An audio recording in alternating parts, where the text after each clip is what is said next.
La pierre rejetée par les hommes est devenue la principale. Psaume 118, les vers 22 et 23. La pierre qu'ont rejetée ceux qui bâtissaient est devenue la principale de l'angle. C'est de l'Éternel que cela est venu. C'est un prodige à nos yeux. Vous savez, Dieu seulement est capable de faire ça à l'étonnement de tous. Matthieu 21, cette parole est reportée. Les versets 42 et 45. Jésus l'a dit, n'avez-vous jamais lu dans les Écritures, la pierre qu'ont rejeté ceux qui bâtissaient est devenue la principale de l'angle. C'est du Seigneur que cela est venu. Et c'est un prodige à nos yeux. Verset 43. C'est pourquoi, je vous le dis, le royaume de Dieu vous sera enlevé et sera donné à une nation qui en rendra les fruits. Celui qui tombera sur cette pierre s'y brisera. Et celui sur lequel tombera sera écrasé. Amen. Après avoir entendu ces paroles, les principaux sacrificateurs et les pharisiens comprirent que c'était d'eux que Jésus parlait. Amen. Les pharisiens et les principaux sacrificateurs, il y en a beaucoup même à nos jours, qui s'opposent à la volonté de Dieu, qui regardent à ce qui frappe les yeux, mais ne considèrent pas ce que Dieu a prévu. Ils ont des yeux humains, mais non pas des yeux spirituels, pour comprendre ce que Dieu prépare. La pierre rejetée donc par la Bible, c'est le Seigneur Jésus-Christ. C'est de lui les questions, qui a été rejeté, méprisé. Ils n'ont pas considéré lorsqu'il est venu sur la terre. Avant de parler de nous-mêmes qui le suivons, on doit parler de notre chef, notre patron à nous, Jésus-Christ de Nazareth, le roi des rois, le Seigneur des seigneurs. Amen. Dis-moi qui tu suis et je te dirai qui tu es. Dis-moi qui tu suis. Dis-moi qui est ton maître et je te dirai qui tu es. Amen. Non, on ne suit pas n'importe qui. On ne suit pas n'importe quel Dieu. On a abandonné ces dieux qui ne parlent pas, qui ont des bouches et qui ne parlent pas, qui ont des yeux qui ne voient pas. Ils ont des bras, mais ils ne font rien les bras. Quand les bras comme ça, c'est là tout le temps. Ils ont des pieds et ne marchent pas. J'ai vu un homme, son fétiche et ses idoles étaient au soleil. Quand la pluie venait, il est allé les ramasser pour entrer dans la maison. Mais pourquoi laisse ton Dieu marcher et quitter la pluie? Mais pourquoi tu vas soulever ton Dieu alors que moi je ne peux même pas soulever mon Dieu? Lui il soulève ses dieux. Écoutons ce qui est écrit à l'endroit de notre maître. Qui a cru à ce qui nous est annoncé? Qui a reconnu le bras de l'Éternel? Il s'est levé devant lui comme une faible plante, comme un rejeton qui sort d'une terre desséchée. Il n'avait ni beauté ni éclat pour attirer nos regards et son aspect n'avait rien pour nous plaire. Donc vous voyez, Jésus en ce temps, on décrit, il n'a pas de veste ou bien cravate comme moi. Il avait une seule tunique. Mais les gens ne savaient pas ce qui était caché dans la vie de cet homme. Méprisé, abandonné des hommes, homme de douleur et habitué à la souffrance. Aujourd'hui, les gens souffrent un peu, les chrétiens souffrent un peu et pleurent. Ils quittent la main de Dieu. En tout cas, votre affaire des chrétiens, je comprends bien que ce n'est que souffrance, misère, attaque, ceci, cela. Pourtant, il dit, je suis quelqu'un, homme de douleur et habitué à la souffrance, semblable à celui dont on détourne le visage. Nous l'avons dédaigné, nous n'avons fait de lui aucun cas, méprisé. Cependant, est-ce que quelqu'un peut dire cependant? Cependant, on l'a méprisé, on a tout fait. Dire ça, c'est quoi? Bon. Il dit, il est enfant de Dieu, sauveur, sauveur. Sauve-toi toi-même. On n'a pas attendu à la croix. Il dit, sauve-toi toi-même. Et puis après, tu vas nous sauver. Sauveur, mon œil. Cependant, ce sont nos souffrances qu'il a portées. C'est de nos douleurs qu'il s'est chargé. Et nous l'avons considéré comme puni, frappé de Dieu et humilié. Verset 5. Mais il était blessé pour nos péchés. Amen. Brisé pour nos iniquités. Amen. Le châtiment qui nous donne la paix est tombé sur lui. Et c'est par ses meurtrissures que nous sommes guéris. Les gens se sont moqués de lui. Il a pris notre place à la croix. Finalement, ce Jésus est devenu incontournable. Celui que les gens méprisaient. Aujourd'hui même encore, les gens le méprisent. Quand les gens nous disent, vous suivez un Dieu mais vous ne le voyez pas. Il y a des gens qui disent, des filles du diable qui disent, vous pensez que votre Jésus est ressuscité, il vous a menti. Il n'est pas ressuscité. D'autres D'autres même disent que ses disciples ont volé son corps pour aller quelque part, pour aller cacher, enterrer ailleurs. Le tombeau est vide, mais ils sont venus le prendre. Ils sont toujours confus. Il est devenu incontournable. Car c'est lui qui est l'auteur du salut, l'auteur de la délivrance, l'auteur de la restauration, l'auteur de la bénédiction, l'auteur de l'élévation, de la guérison, des miracles. La gloire de Dieu est sur lui. Et c'est lui qui est la porte du ciel. Car il dit dans Jean 14, verset 6, il dit dessus le chemin, la vérité et la vie. Nul ne part au Père que par moi. Personne ne peut aller à Dieu sans passer par moi. Quelqu'un qui a été méprisé, il est devenu la pierre principale. Il est devenu l'homme incontournable, le sauveur incontournable. Il est devenu incontournable.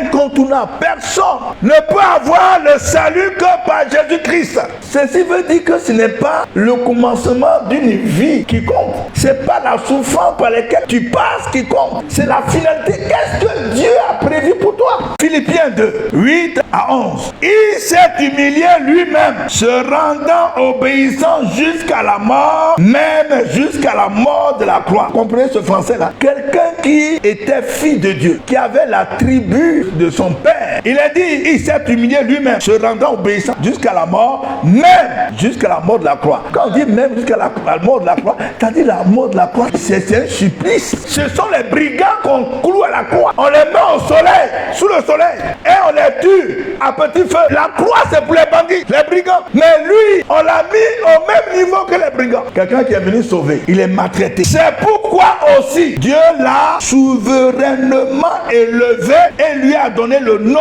qui est au-dessus de tout nom. Ça veut dire, de la même manière, il a tant souffert. Aussi, Dieu l'a élevé au même niveau pour que son nom soit au-dessus de tout nom. Tous les noms que vous connaissez dans ce monde, le nom de Jésus est au-dessus de tous ces noms-là.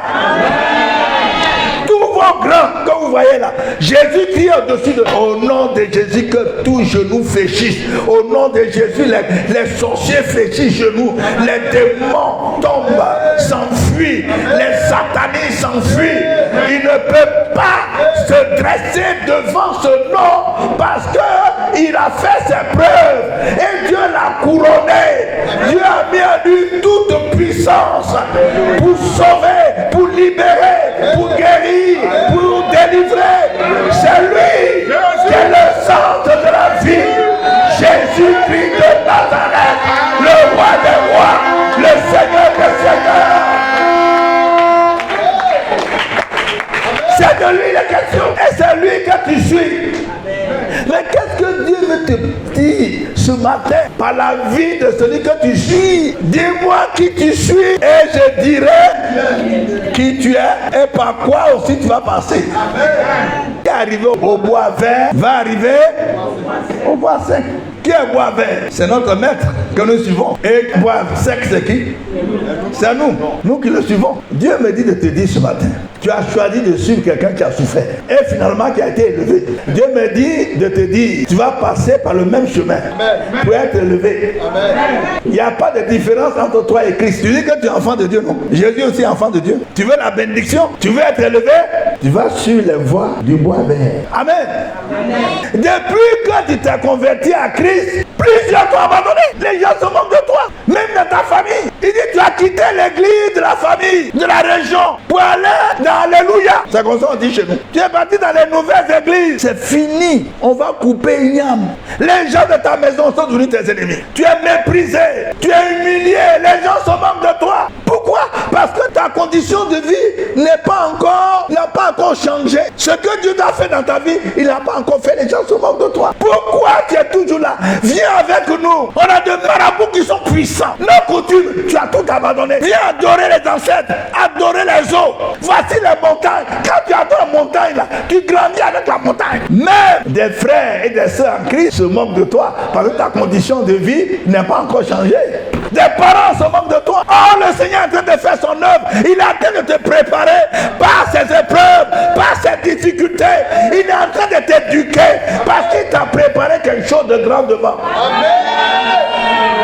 Amen. Le plus souvent même, celui qui suit Christ, mais il ne comprend pas ce qui lui arrive. Oh, c'est normal. Dis à ton voisin, ce qui t'arrive là, c'est normal. Parce que ton maître même a vécu ça, ton maître. Quand tu te targues de dire, je suis enfant de Dieu, le frère de Christ, la sœur de Christ, voici, tu oublies son parcours. Tu oublies son parcours. Ce qui est arrivé au bois vert va arriver au bois sec. Tu ne peux pas y échapper. Chacun de nous a sa croix. C'est vrai que les différentes croix n'ont pas les mêmes poids. Parce que Dieu sait ce que tu peux supporter. Mais ce qui est sûr, chacun de nous va prendre sa croix pour marcher. Je vous dis un jour, je vous ai dit ça, j'ai pleuré. Oh, il m'est difficile de pleurer. Quand ma femme a vu pleurer, elle dit, ah, c'est gâté. L'homme là, il pleure, c'est que c'est gâté. Non, moi-même là, si ça m'arrive, là, c'est grave. Il y a des moments où on pleure et puis on se ressaisit. On se rappelle que notre maître est passé par là pour être élevé. On se ressaisit et puis on continue la marche. On continue la vie avec Christ. Malgré tout cela, il faut saisir ceci. Ou tes oreilles spirituelles pour comprendre. Parce que le plus souvent on est assis à l'église, mais nos oreilles spirituelles ne sont pas ouvertes. Mais malgré tout cela, tu deviendras quelqu'un que Dieu va récompenser. Demeure seulement fidèle. C'est comme ça que Christ a été fidèle. Demeure seulement fidèle. Tu verras. Le temps viendra où il va te lever. Où tu seras très bientôt quelqu'un d'incontournable. Même tous ceux qui se sont moqués de toi, ils vont reconnaître que ton Dieu est puissant. Un homme du monde a été élu. Malgré tout, une confrérie de sorcières a confessé ceci. Nous avons tout fait pour qu'il ne soit pas élu. On a voulu même tenter à sa vie. Mais quand nous arrivons auprès de lui, il y a un gros bouclier qui le protège.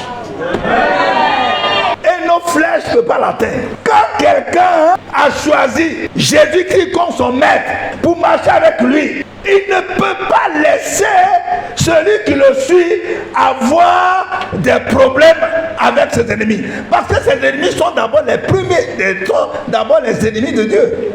Ce sont les ennemis de Christ. Il ne peut pas laisser tes ennemis t'atteindre. Ce n'est pas possible. À cause de ce que Dieu t'a choisi et que toi-même tu as choisi Christ, les gens t'ont méprisé.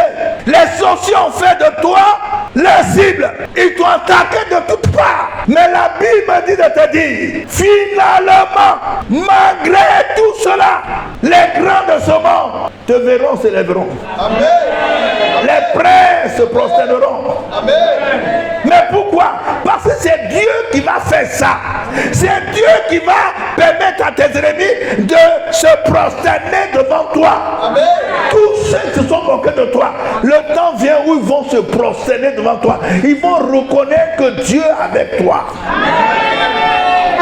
Comme ces sorcières ont reconnu que Dieu est avec cet homme-là.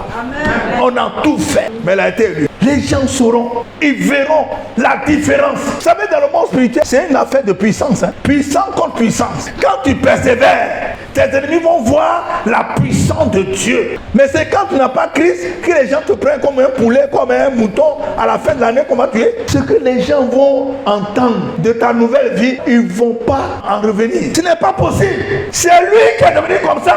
Non, c'est pas lui. Il faut qu'on aille demander. Amen. Il faut qu'on aille demander. C'est elle qui est devenue comme ça. Oui, on a entendu parler de son nom à la radio, à la télévision, on a cité son nom. Voici son nouveau poste, sa nouvelle vie. Il dit non, ça ne peut pas, c'est pas possible. Ah, tout est possible à Dieu. Même ce qui est impossible aux hommes est possible à Dieu. C'est possible. Le changement de ta condition de vie est possible. C'est déjà, je t'annonce que ça a déjà été programmé par Dieu, ce que tu vas devenir sur la terre. C'est pourquoi il t'a fait, il t'a donné un maître, on m'appelle Jésus-Christ. Tout ce que le Seigneur te demande, sois fidèle. Amen. Persévère, demeure fidèle au maître que tu as choisi de suivre. Le reste, laisse à Dieu. Amen.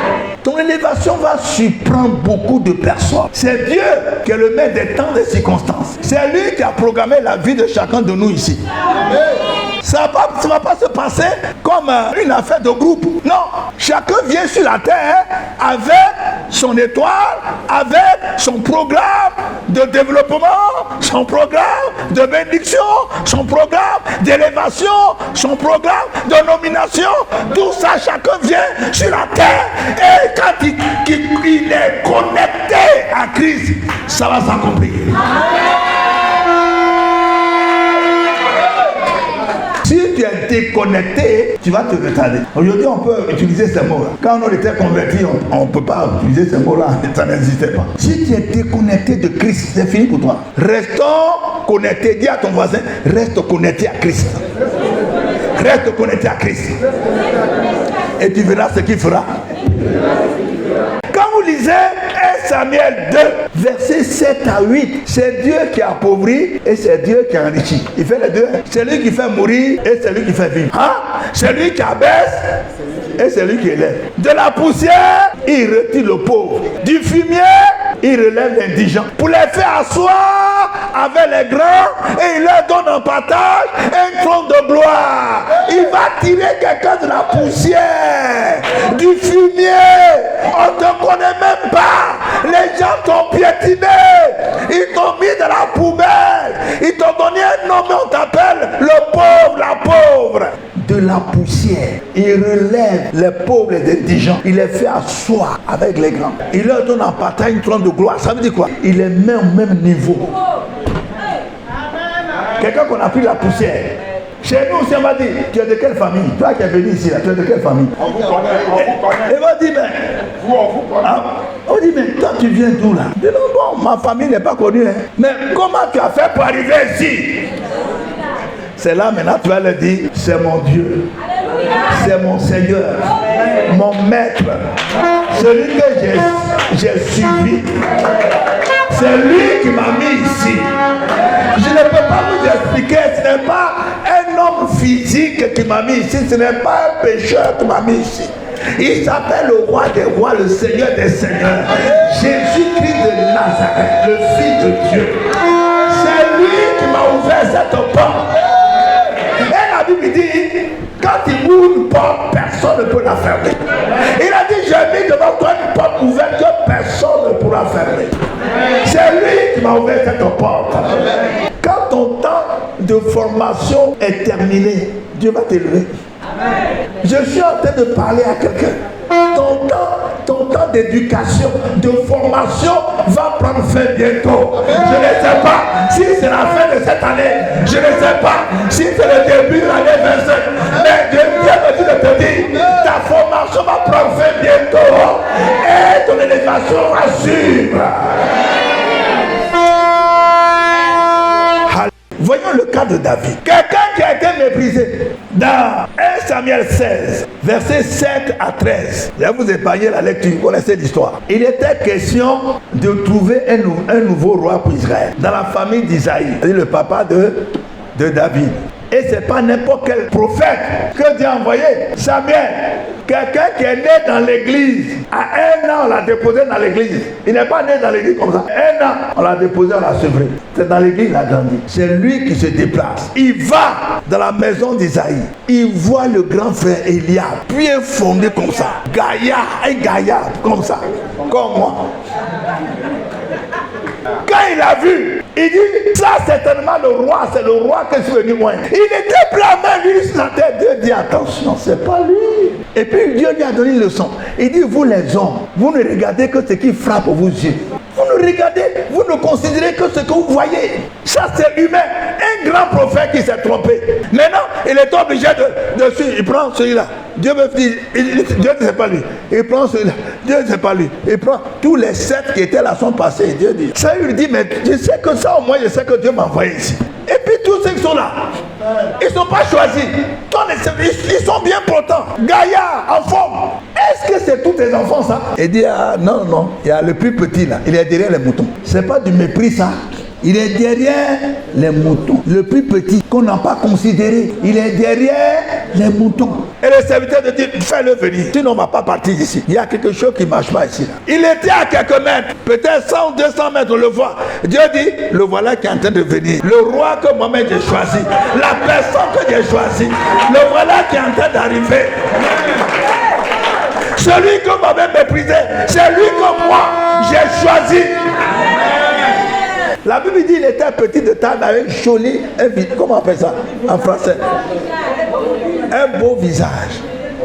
Il n'est pas gros comme les Eliab, tout ça là. Non, on le voit, c'est comme petit modèle. Comme chez nous ici. Dieu dit c'est lui. L'homme de Dieu était dans la confusion. Le papa, lui encore là, c'est grave. David est arrivé, on l'a point. C'est toi, le nouveau roi. Ne vous découragez pas. Ne vous découragez pas. Ton temps n'est pas encore fini. Dieu n'a pas encore fini avec toi. Il n'a pas encore dit son dernier mot. C'est Dieu qui choisit. C'est Dieu qui est à la tête des élections. C'est pas les hommes. Même si les hommes ont élu, Dieu a fait le choix d'abord. Avant que les hommes n'aillent voter. Ton temps n'est pas encore passé. Au contraire, ton temps est en train d'arriver. Alléluia. Gloire à Dieu. Le papa était confus. L'homme de Dieu a été confus. C'est comme ça que tes ennemis seront confus. Tous ceux qui t'ont méprisé, ils seront confus. Très très bientôt, ils seront confus. Le cas de Joseph, ses parents, ses frères l'ont méprisé, ils l'ont brimé, ils ont voulu le tuer. Car à chaque fois que je lis cette histoire, je dis mais la parole de Dieu c'est la vérité. Les premiers ennemis de quelqu'un c'est les gens de sa maison. Et parce que dit la Bible, la jalousie, la sorcellerie de la famille, pour détruire la vie des autres, pour empêcher l'accomplissement de leur destinée. Ils ont tout fait. Dieu n'a pas voulu qu'ils meurent. C'est pourquoi tu ne mourras pas. Ils ont essayé de te tuer, mais tu ne mourras pas sans avoir vu ta destinée s'accomplir. Ce n'est pas possible. Dieu va permettre que les gens n'arrivent pas à te tuer. Il a dit à Satan, tu peux lui enlever tout, mais ne touche pas à sa vie. Allez. Les gens peuvent te brimer, ils vont te taper, ils vont te mettre ici, ils vont voler ton argent, ils vont gâter ton travail, mais tu ne mourras pas. Amen. Tu es en train de suivre la voie de ton maître. Amen. Dieu va conserver ta vie. Il va mettre toutes sortes de maladies sur toi, mais tu ne mourras pas. Amen. Dieu va préserver ta vie jusqu'à ce que ce qu'il a conçu depuis ta naissance s'accomplit dans ta vie. Amen. Tout ce qu'il demande de toi est que tu sois fidèle à lui, que tu persévères dans la prière, dans le combat spirituel, dans la pratique de la parole de Dieu, dans la crainte de Dieu. Persévère, obéis à sa parole. Le reste, c'est lui qui fait. Il s'en charge. Ils ont vendu Joseph en Égypte. On l'a revendu. On l'a vendu. Ses parents l'ont vendu. On l'a revendu. Il est devenu un collier à vendre et à revendre avec des bénéfices. Il arrive en Égypte croyant que ses souffrances sont terminées. Il se retrouve en prison par une femme impudique qui voulait coucher avec lui. Le verset 14 de Genèse 41, il est dit, on le fit sortir à hâte de prison. Écoute-moi bien, quand ton temps d'élévation va arriver, Dieu va appuyer un petit bouton comme ça. C'est tout. Quand le temps de Dieu est arrivé, Dieu a appuyé un bouton. Sur un bouton, il a appuyé. Et puis, Pharaon dit, faites-le sortir de prison. On est allé le faire sortir à hâte. Quand on dit hâte, rapidement, on l'a lavé, changé. D'abord, on dit le roi a besoin de toi. On l'a amené rapidement. Au verset 37 à 42, il finit de raconter le songe que Pharaon a fait, d'interpréter. Il dit, il y a 7 ans d'abondance et puis 7 ans de famine. Mais pendant les 7 ans, il a dit, mais comment on va faire? Et puis il explique. Est-ce que tu as l'esprit de Dieu? Non. Dieu t'a donné la sagesse et l'intelligence. Ce qui va faire la différence entre toi et ceux qui ne connaissent pas Dieu. Dieu va te donner la sagesse et l'intelligence. Ceux qui vont t'appeler vont t'apprécier par tout ce que tu vas leur dire. Ils vont t'apprécier. Ils vont voir en toi une grande sagesse et intelligence. Oh, c'est ton Dieu qui t'a communiqué ça par la parole de Dieu que tu apprends chaque jour. Tu deviens de plus en plus intelligent, de plus en plus sage, de plus en plus intelligent, de plus en plus sage. Psaume 86, verset 17. Opère un signe à ma faveur, que mes ennemis le voient et soient confus. Car tu me secours et tu me consoles, ô Éternel. Opère un signe à ma faveur, que mes ennemis le voient et soient dans la confusion. Mais tous tes ennemis ne vont pas mourir avant ton élévation. Il y a plusieurs qui seront vivants, qui vont voir que Dieu opère un signe en cette fin d'année. Demande que Dieu opère signe en ta faveur, que tes ennemis voient qu'ils sont dans la confusion. Tous ceux qui t'ont méprisé, qui t'ont humilié, ils t'ont froissé, ils t'ont piétiné, même dans la famille, quand tu parles, tu fermes la bouche. Toi, tu es qui à cause de ta vie chrétienne là? Nous-mêmes, on a vu quoi dans cette vie chrétienne? Ferme la bouche, tais-toi, on parle, les bons types parlent ici. Mais je te dis très très bientôt, Dieu va opérer un signe en ta faveur. Dieu va opérer un signe en ta faveur. Tes ennemis verront et ils seront dans la confusion. Très très bientôt, Dieu va te consoler en opérant un signe en ta faveur. Et ce signe, tout le monde le verra. Tout le monde verra que c'est Dieu qui a fait ça. Ils m'ont dit non, ça c'est le doigt de Dieu. Ce n'est pas un homme qui a fait ça. Ça c'est Dieu qui a fait ça. Le moment vient l'opérer. Dieu a déjà son doigt et il va opérer. Il va opérer un signe. Il va opérer un signe en ta faveur. Que Dieu te bénisse et que toutes ces paroles s'accomplissent sur ta vie. Je prophétise que cette fin d'année soit une fin d'année où Dieu opère un grand signe en ta faveur. Qu'il opère un grand signe en ta faveur pour ton élévation, pour le changement de ta condition de vie. Et tes ennemis verront, ils seront dans la confusion et ils sauront que ton Dieu est tout puissant. Que Dieu vous bénisse. Amen.